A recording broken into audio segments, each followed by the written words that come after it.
You watch France 24 in Cannes. The red carpet will soon be rolled up and the bright lights taken down. We're at the end of 12 days of cheers and boos, gasps and laughs at the 70th Cannes Film Festival. So let's find out who won big this year. A surprise Palme d'Or winner.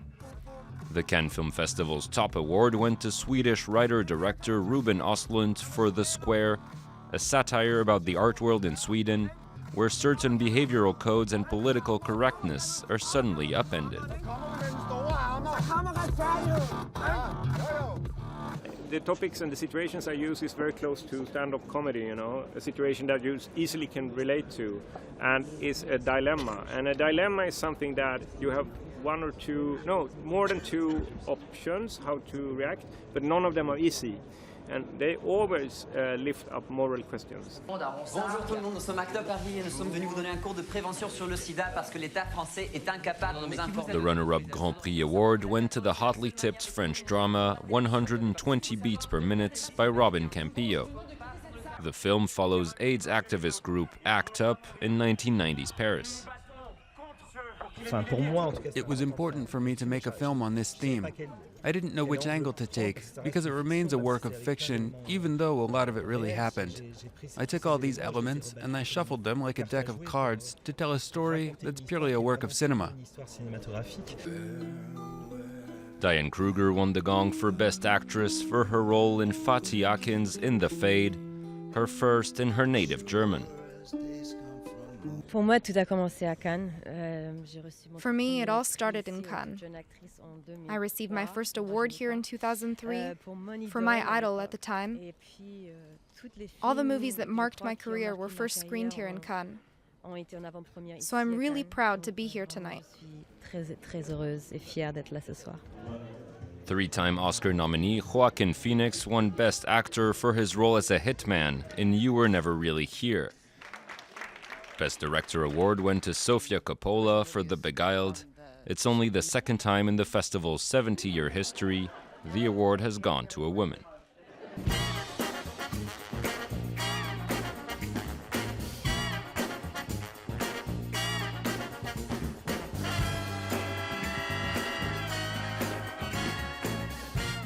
As well as big Hollywood names like Nicole Kidman and Robert Pattinson, there were impressive unknowns and up-and-comers at this year's Cannes Film Festival. Let's take a look back now at some of the talent we met. Good actor. Genial. Muscles. Full stop. He's strong. Action. The real man. It is really great when you come to Cannes and you promote a film that you love. And I love The Wonders of the Sea in 3D. You know, it's a great place where you get one party after the next and all this stuff. I remember one time I ended up, you know, running into Sly, and then all of a sudden we were dancing together, waltzing, and we were not the best of friends, may I remind you, but that actually got us our friendship going. Hasta la vista, baby. Hasta la vista, baby.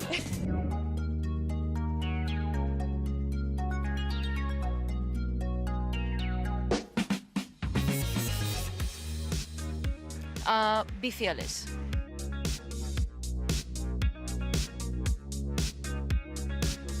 As the ocean. To have fun.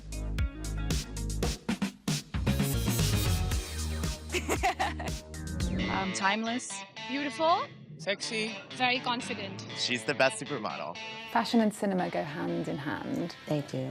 Fashion, cinema, and music. Gianni Versace always said that, and he was so ahead of his time when he said it. You were the first black model on the front cover of lots of different magazines, like over a quarter of a century ago. Do you think diversity in the fashion industry has improved since then? It's improving. Still have to remind a certain few when choosing models and castings. I still feel that in the advertising front, it would be nice that black models and models of all shades of colour will be paid equally and given the same opportunity in that way. Virtually every nation in the entire world agreed to get to zero greenhouse emissions. It is unprecedented. It's time to put America first. That includes a promise to cancel billions in climate change spending. Our plan will end the EPA.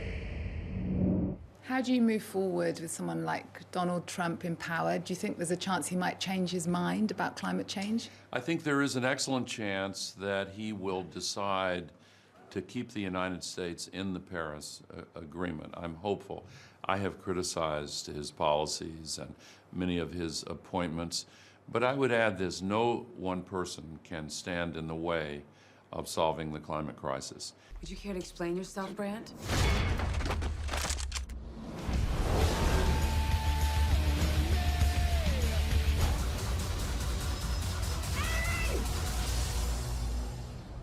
Doing that string of movies, I went around the world like 45 times, I spent 4 birthdays, alone.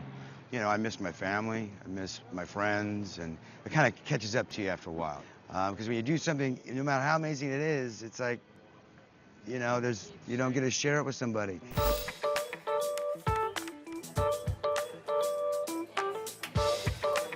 What's the most daring or difficult thing you've been asked to do in a film up to now?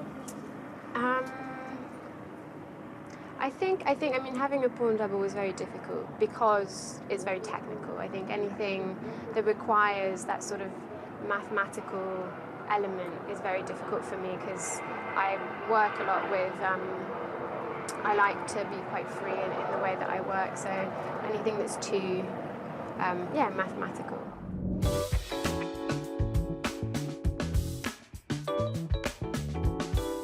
You were in one of the most buzzed about films ever at Cannes. What comes into your head now when I say irreversible?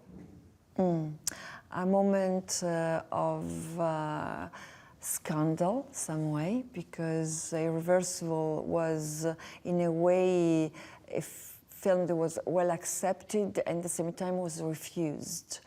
A big polemic movie. But at the same time, I have to say that after all those years, it became a reference.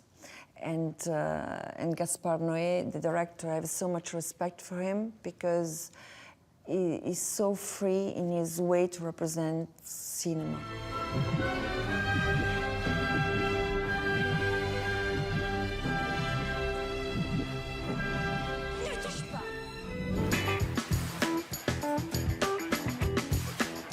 Because you made your film on an iPhone, I was wondering if for the end of our interview you could do some filming with our iPhone for us that we could play at the end.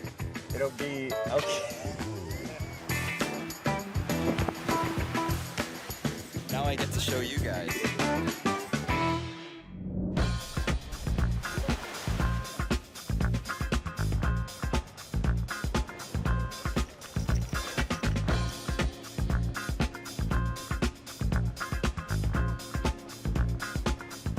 The Dolce Vita, Fahrenheit 9/11 and Pulp Fiction. They're all films that were born here at the Cannes Film Festival. This star-studded, often scandalous event has been going for 70 years. Our reporter Olivia Salazar-Winspear has been to meet a woman who's been to every single one. Je suis arrivée dans le cinéma tout à fait par hasard. J'ai fait une école commerciale et cette école commerciale plaçait ses élèves et il s'est trouvé que j'ai été placée dans ce cinéma comme secrétaire. Et c'est mes débuts dans le cinéma. J'en suis jamais sortie.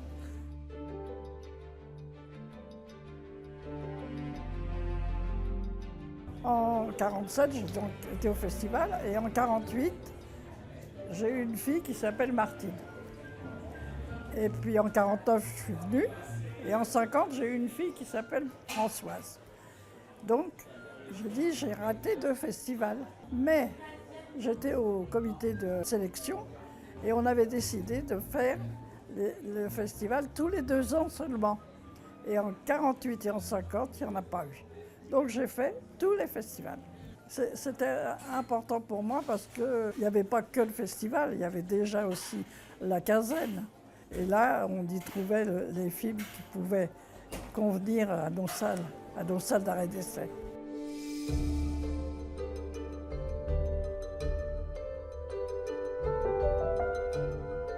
le directeur de l'époque nous pressait en disant mais non, prenez pas ça, il avait son film préféré, ainsi de suite. Mais à l'unanimité, on a sélectionné La Maman et la Putain, un scandale. La Maman et la Putain, moitié. Mais alors la grande bouffe, là, huée, sifflée, ainsi de suite. Les premiers festivals, c'était la famille cinéma. C'est-à-dire, c'était vraiment les exploitants, les distributeurs, on se connaissait tous. Et là, c'était artisanal. Vraiment, c'était super.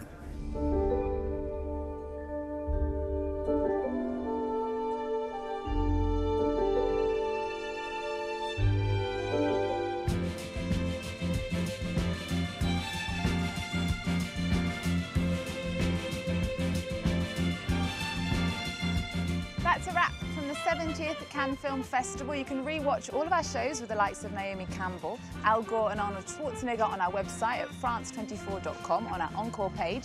See you next time, back in Paris.